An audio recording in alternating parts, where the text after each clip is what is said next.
Amma yatasa'alun. Mereka bertanya-tanya kepadamu ya Muhammad tentang terjadinya hari kiamat. Sebagian dari orang-orang yang menentang, yang kita kenal dengan al-jahid, orang yang selalu membantah, membangkang, menentang tentang terjadinya hari kiamat, satu di antara mereka saling bertanya-tanya. Dan ketika ayat ini diawali dengan amma,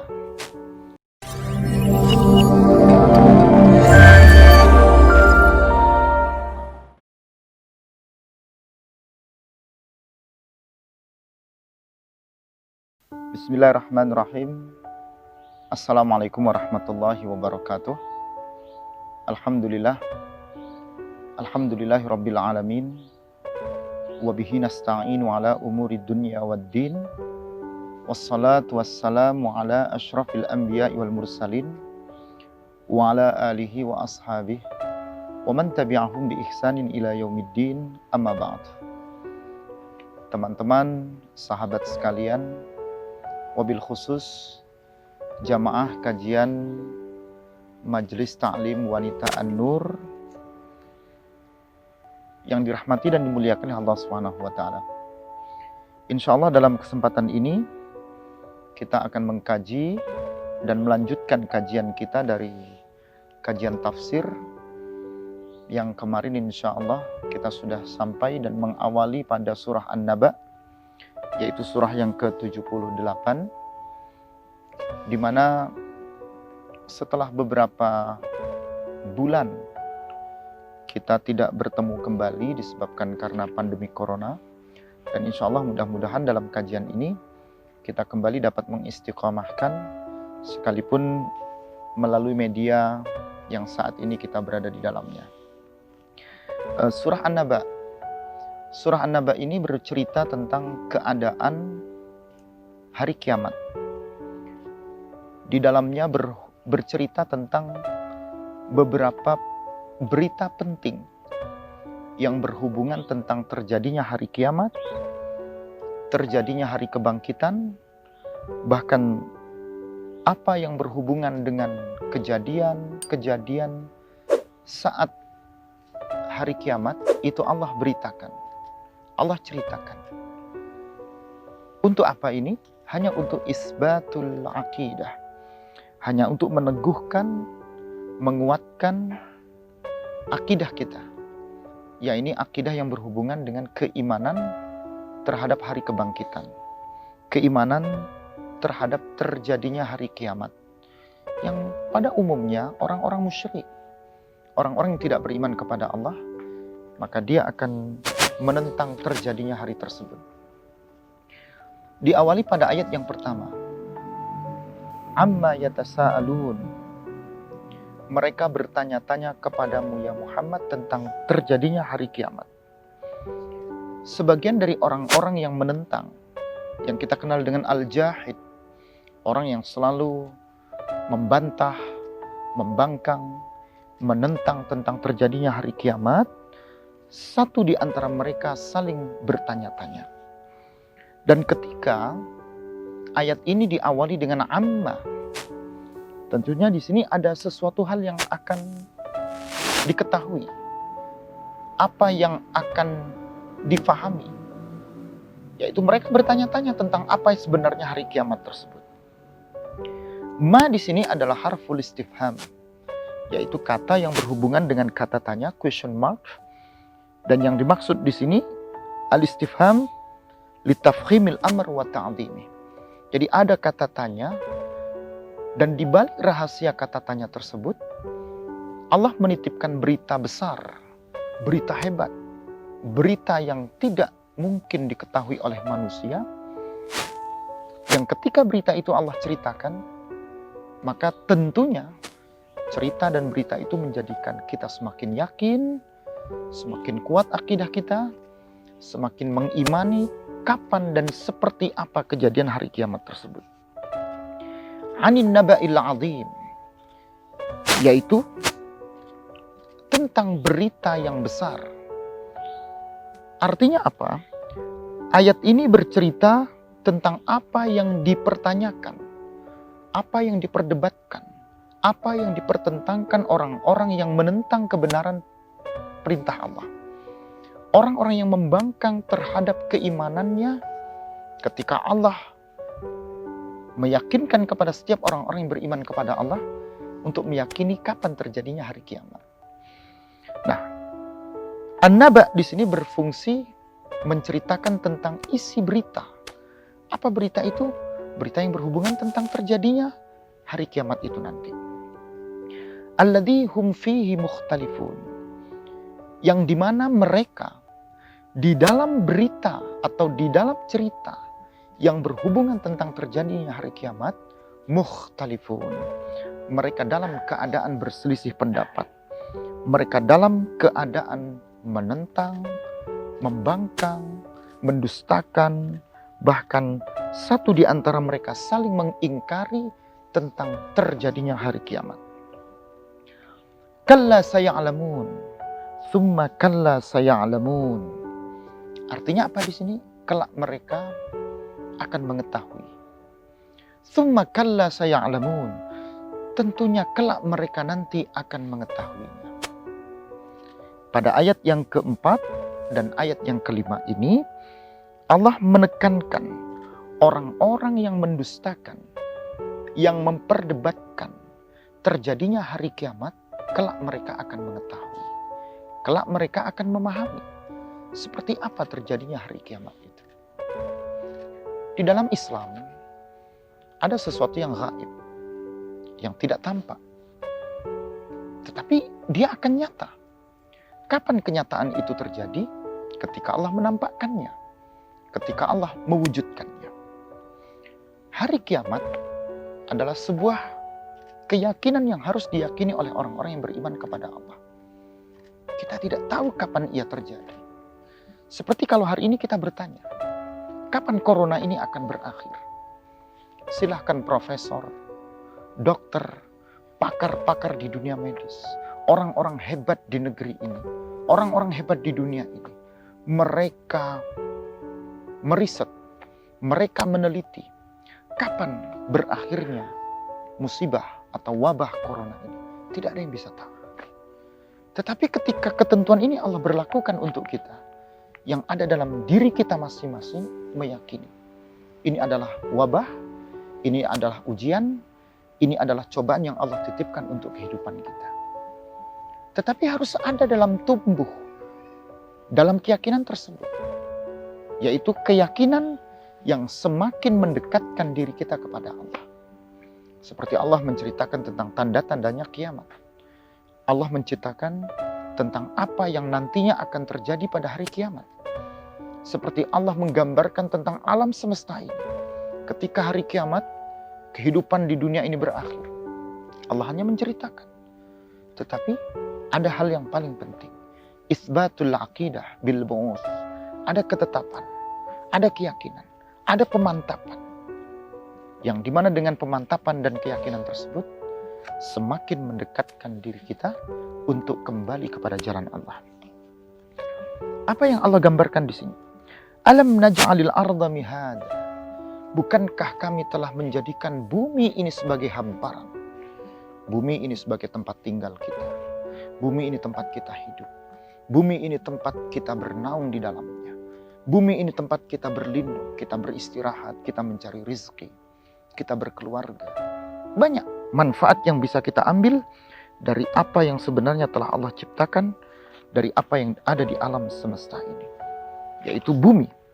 Pernahkah kita berpikir Allah menjadikan bumi ini kokoh, ya? Allah menjadikan bumi ini mumahhidatan lil istiqrar 'alaiha wa taklib fi anha'iha. Jadi Allah jadikan bumi ini sebagai hamparan, di mana ketika kita berada di hamparan tersebut, kita bisa istirahat, kita bisa tenang di dalamnya, kita memiliki tempat di mana kita berpijak di dalamnya. Boleh kita punya cita-cita sampai setinggi langit, boleh kita punya angan-angan yang hebat, yang besar, tetapi kaki kita tetap berada di hamparan bumi Allah, yaitu bumi. Wal jibala autada. Dan Allah yang sudah menciptakan gunung-gunung Ini sebagai pasoknya bumi. Al-autad di sini tentunya menjadi pengokoh, tentunya menjadi penguat, tentunya menjadi benteng. Kal autad lil ardi tathbitan li alla tamida bikum kama yathbutul bait bil autad. Pernahkah kita melihat rumah? Rumah itu tidak akan mungkin berdiri kokoh kalau tidak ada tiang-tiang kokoh yang mengokohkan bangunan tersebut. Maka Allah Subhanahu wa taala menciptakan al-jibal, gunung-gunung ini sebagai pengokoh daripada alam semesta, yaitu bumi. Wa khalaqnakum azwaja, dan Allah telah menciptakan dan kami telah menciptakan untuk kalian semua pasangan-pasangan kalian. Adakah makhluk Allah yang Allah ciptakan tidak berpasangan? Ada laki-laki, ada perempuan. Ada yang sehat, ada yang sakit. Ada yang pintar, ada yang bodoh. Kesemua itu adalah menunjukkan bukti kesempurnaan ciptaan Allah. Ketika Allah menciptakan laki-laki, Allah menciptakan juga perempuan. Untuk apa? Untuk an-nikah, wat tanasul, wala tanqati'ul hayat ala dhahri hadzal kaun. Jadi kehidupan ini tidak akan terputus. Tetapi kehidupan ini saling menghargai, saling menguatkan, saling berkepentingan antara satu dengan yang lainnya. Ada yang sakit, maka yang sakit akan berterima kasih kepada yang sehat. Karena orang yang sakit ini akan dibantu, didoakan, diberi semangat, diberi motivasi hidupnya oleh orang-orang yang sehat. Ada yang lemah, ada yang kuat. Orang yang kuat berterima kasih kepada orang yang lemah. Karena status dia disebut sebagai orang yang kuat. Kuat ekonominya, kuat fisiknya. Karena ada orang-orang yang lemah. Ada yang pintar, ada yang bodoh. Orang yang bodoh berterima kasih kepada orang yang pintar. Dan yang pintar pun berterima kasih kepada yang bodoh. Karena orang yang pintar, dia disebut sebagai orang yang pintar karena ada status orang-orang yang bodoh. Ini sebenarnya membuktikan kuasa Allah. Kalau Allah menciptakan semua ini berpasang-pasangan. Untuk apa pasangan tersebut? Agar manusia bisa membuktikan kebesaran Allah dari apa yang telah Allah ciptakan di alam semesta ini. Wa ja'alna naumakum subata. Dan Allah lah yang telah menjadikan tempat istirahat kalian, tidur kalian sebagai wujud ketika kalian benar-benar beristirahat. Artinya apa? Wa ja'alna an-nauma rahatan li abdanikum. Allah sudah menjadikan waktu kita untuk istirahat, waktu kita untuk tidur. Ini adalah istirahatnya anggota-anggota tubuh kita, fisik kita. Ada yang bekerja, ada yang beristirahat. Ini keseimbangan. Kalau semuanya bekerja, siapa yang istirahat? Kalau semuanya istirahat, siapa yang bekerja? Wujud keseimbangan inilah bukti dan tanda kebesaran Allah untuk kehidupan kita. Waja'alna al-laila libasa. Dan Allah sudah menciptakan atau menjadikan malam ini kal-libas yaghshakum wa yasturukum bidhallami. Yaitu Allah lah yang sudah menjadikan waktu malam ini sebagai bagian dari yang melindungi kehidupan kita. Coba bayangkan, kalau setiap waktu kita diminta untuk bekerja, kalau setiap saat kita diminta untuk beraktivitas, kapan kita istirahat? Kapan kita tidur? Kapan kita melegakan anggota tubuh kita? Allah jadikan malam sebagai pelindung. Yang dengan perlindungan itu, manusia bisa mengambil hikmah untuk kebaikan dalam hidupnya. Wa ja'alna an-nahara ma'asya. Dan kami telah menjadikan waktu siang itu ma'ash, yaitu sababan li tahsili al-ma'isyah. Sebab yang menjadikan manusia itu bisa mencari, mendapatkan, menggapai apa yang diinginkan dalam kehidupannya. Bayangkan kalau semua orang hidup di waktu siang, tidak ada yang menyeimbangkan kehidupannya untuk di waktu malam. Semua orang akan beraktivitas. Lalu lelahlah tubuh ini, capeklah tubuh ini. Ibarat mesin, ya, ibarat kendaraan. ketika mesin dan kendaraan ini selalu beraktivitas, selalu berputar, selalu bekerja, lalu siapa yang akan mengistirahatkannya? Maka ketika mesin dan kendaraan ini terus bekerja, maka ia akan sakit, ia akan rusak, dia akan tidak berfungsi. Nah, Allah menyeimbangkan di ayat yang ke-10 dan ayat yang ke-11, ada perimbangan antara malam dengan siang. Malam manusia dilindungi dengan istirahatnya, siang manusia juga dilindungi dengan aktivitasnya. Ada keseimbangan antara malam dengan siang. Ada keseimbangan di mana manusia beristirahat, melindungi dirinya, tubuhnya. Ketika di waktu malam hari, dia menemukan kesunyian, dia menemukan ketenangan, dia diminta untuk beribadah dan mendekatkan diri kepada Allah. Dia diminta untuk berzikir, bertafakkur, bertadabbur.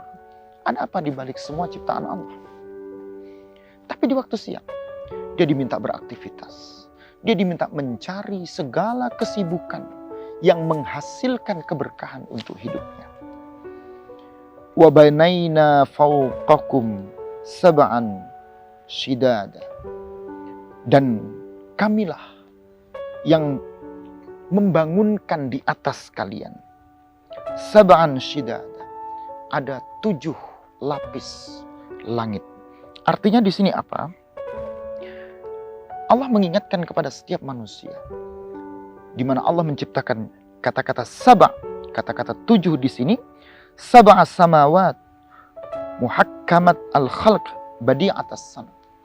Jadi Allah menetapkan ciptaannya dengan menciptakan langit pada 7 lapis, di mana lapisan-lapisan langit ini membuktikan kebesaran dan kekuasaan Allah dengan ciptaannya. Pernahkah kita mendapatkan langit ini bersandar atau langit ini berada pada ujung tiang, ujung pasak? Tentunya tidak. Lihat rumah kita, dia ada atap. Anggaplah atap ini seperti alam semesta. Dia itu langit. Ibaratnya alam semesta ini adalah rumah kita. Lantai tempat kita berpijak ini namanya bumi. Tiang-tiang, dinding-dinding yang menyanggah dan melindungi kita, ini adalah gunung. Dan as-saqf, yaitu atap, itu ibarat langit. Tapi logika manusia ketika berpikir tentang rumah sebagai alam semesta, maka manusia akan mengatakan langit itu ibarat seperti atap. Tapi pernahkah kita berpikir, mana tiangnya langit? Tidak ada. Tetapi Allah menciptakan pada langit ini 7 lapis. Yang lapisan-lapisan ini menjadi kekuatan yang menguatkan kebesaran Allah. Yaitu Allah menciptakan. Dan Allah menjadikan langit ini sebagai bukti kebesarannya. Liyatamakkana an-nas minat tasarrufi. Ibnu Katsir menjelaskan agar manusia itu memiliki at-tamkin. Dia benar-benar faham posisinya, kedudukannya sebagai makhluk ciptaan Allah yang harusnya tunduk dan patuh kepada Allah. Dan pada ayat yang ke-13, wa ja'alna sirajan wahaja, dan kamilah yang menjadikan segala sesuatu yang terang benderang ini memancar dalam kehidupannya. Artinya apa di sini? Allah Subhanahu wa taala menjadikan untuk kita semua wa ansha'na lakum syamsan muniratan sati'atan. Artinya Allah jadikan matahari ini sesuatu yang memancar, sesuatu yang terang benderang, yang dari pancaran itu tentunya memberikan faedah dan manfaat untuk hidup kita. Jamaah sekalian, rekan-rekan sahabat yang dirahmati dan dimuliakan oleh Allah Subhanahu wa taala. Bayangkan coba, pada 13 ayat yang pertama ini, Allah menerangkan sebelum Allah menjelaskan secara real, secara jelas dan konkret, seperti apa berita yang berhubungan dengan hari kiamat. Allah mengawali dengan 10 ayat yang pertama. Dari ayat yang ketiga, ayat keempat, 5, 6, sampai ke ayat ke-13. Allah menceritakan tentang bukti kebesaran Allah. Dari Allah menciptakan langit dan bumi, Allah menciptakan malam dan siang, Allah menciptakan apa yang berhubungan dan kebutuhan hidup manusia. Dan ciptaan Allah itu bukanlah sekedar diciptakan, tetapi untuk mendatangkan manfaat untuk hidup kita. Mari kita renungi bersama apa yang Allah gambarkan tentang An-Naba, berita yang berhubungan dengan datangnya hari kiamat. Tentunya berita itu bukan sekedar berita, tetapi berita yang besar, berita yang agung, berita yang mulia, yang tentunya itu menambah kekuatan kita dalam beriman kepada Allah Subhanahu wa Ta'ala. Kondisi hari ini, kondisi yang benar-benar harusnya semakin mendekatkan kita kepada Allah. Tidak ada yang tahu seperti apa bentuk dan fisiknya corona. Dia cuma virus kecil. Seperti tidak ada yang tahu kejadian hari kiamat itu nantinya akan seperti apa. Tidak ada yang tahu kejadian besar apa yang akan Allah datangkan dengan hari kiamat. Seperti tidak ada yang tahu kapan wabah dan corona ini akan berakhir untuk hidup kita. Maka surah An-Naba adalah di antara firman-firman Allah yang menjelaskan tentang as-sam'iyyat, berita yang hanya dapat kita dengar, tetapi sulit bagi kita untuk mengetahui hakikatnya. Di dalam tauhid ia dikenal dengan as-sam'iyyat, yaitu pemberitaan yang Allah beritakan. Dan berita itu bisa kita dengar, bisa kita baca, tetapi hakikiyahnya, kenyataannya, tidak ada makhluk Allah yang dapat mengetahuinya. Sama seperti wabah saat ini. Yang ada, semakin meneguhkan hati kita, mendekatkan diri kita kepada Allah. Langkahilah setiap alur kehidupan ini. Ketika kita bekerja, ingatlah, ketika kita bekerja, maka kita akan diberi semangat dengan jiddiyah, dengan semangat dan motivasi hidup kita, dengan kesungguhan kita. Kita akan hidup 1000 tahun. Tapi ketika kita ibadah, ketika kita berpuasa, salat, membayar zakat, berinfak, bersedekah, membantu orang, menolong orang-orang yang susah, cuman ada satu dalam hati kita yang akan kita pikirkan. Kita akan mati besok. Maka ketika kebaikan itu kita lakukan, semata-mata diniatkan hanya karena Allah, maka tentunya totalitas. Ibadah akan totalitas. Puasa akan totalitas. Berzakat, berinfak, bersedekah akan totalitas. Untuk apa? Kembali kepada Allah. Maka tidak ada fenomena yang terjadi saat ini, apapun bentuknya dalam hidup kita, kecuali fenomena itu mengajak kita kembali kepada Allah. Apa yang Allah ceritakan dalam surah An-Naba, mengajak kita kembali kepada Allah. Ar-ruju' ilallah. Hanya satu tempat kembalinya. Muara kehidupan ini semuanya hanya karena Allah. Maka ketika kita bekerja, niat bekerja duniawi, maka kita akan memberi semangat. Kita akan lama hidup dan bekerja ini. Tapi ketika kita niatkan bekerja ini karena Allah, maka tentunya pekerjaan itu adalah pekerjaan yang bermuara hanya karena Allah. Totalitas muncul dan kita akan semangat. Kafah, keseluruhan totalitas dari apa yang kita lakukan dalam dunia kerjaan kita adalah totalitas pekerjaan yang kita muarakan hanya untuk Allah. Mari, sahabat sekalian, jamaah sekalian, dimanapun berada. Wabil khusus teman-teman dari Majelis Ta'lim Wanita An-Nur. Mari sama-sama kita ambil ibrah. Sekalipun ayat-ayat yang kita bahas ini bercerita tentang pemantapan kita, khususnya akidah dan keyakinan kita kepada Allah, hanya untuk semata-mata kembali kepada Allah, dengan mengingatkan akhir muara dari kehidupan ini, yaitu An-Naba, yaitu berita. An-Naba al-Azim, al-Khabar al-Azim. Berita besar, berita hebat, yang berhubungan dengan akhir kehidupan dari seluruh kehidupan yang ada di alam semesta ini.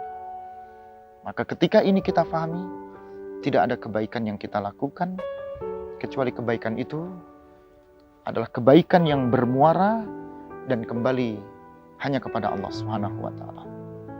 Kalau itu bermakna kebaikan. Tapi ketika itu bermakna ujian, cobaan, seperti wabah kita saat ini, sama. Tidak ada yang mengurangi totalitas hidup kita. Kecuali semua itu dikembalikan hanya untuk Allah. Mudah-mudahan yang sedikit ini bermanfaat. Semoga 13 ayat dari kajian tafsir kita saat ini dapat kita diskusikan. Silahkan komentar di link YouTube kami, Ustadz Eko Asmanto. Silahkan berdiskusi dalam beberapa media yang dapat digunakan. Insya Allah, media ini menjadi media pembelajaran yang semakin menguatkan kita. Apapun yang terjadi dalam hidup ini, tidak lain dan tidak bukan, kembali kepada Allah dan hanya untuk Allah Subhanahu wa Ta'ala. Mohon maaf atas segala kekurangan. Billahi taufiq fi sabilil haq. Assalamualaikum warahmatullahi wabarakatuh.